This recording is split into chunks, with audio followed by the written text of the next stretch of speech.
સુરત શહેરના સચિન વિસ્તારમાં પોલીસની વિશેષ કાર્યવાહી દરમિયાન એસઓજી અને આરોગ્ય વિભાગની સંયુક્ત ટીમે શંકાસ્પદ ઘીના બનાવટી કારોબારનો પર્દાફાશ કર્યો છે।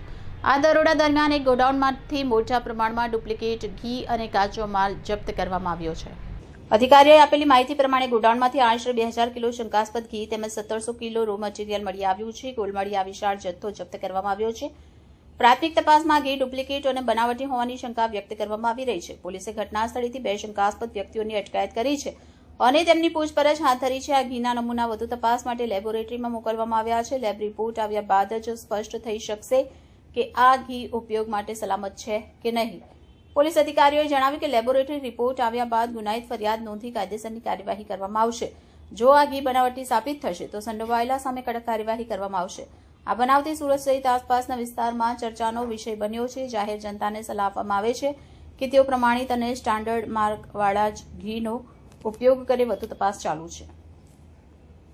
એસઓજીએ એક નકલી ઘીની ફેક્ટરી સચિન જીઆઈડીસી વિસ્તારમાંથી ઝડપેલ છે। 2029 કિલોગ્રામ ઘી, 15 લાખનો મુદ્દામાલ અને ટોટલ મશીનરી સાથે 36 લાખનો મુદ્દામાલ ઝડપેલ છે।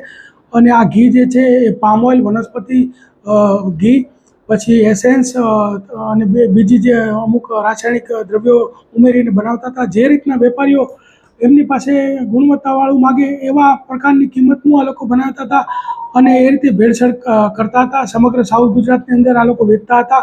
હોલસેલ ભાવે બનાવી દેતા હતા અને પછી છૂટક ભાવે આ લોકો વેચતા હતા। વધુ ભાવ લઈને 600 રૂપિયામાં આ લોકો હોલસેલમાં વેચતા હતા, ત્યારબાદ 1000 રૂપિયા સુધીનો ભાવ લઈ અને વેચતા હતા। છેલ્લા 2 વર્ષથી આ લોકો આ પ્રવૃત્તિ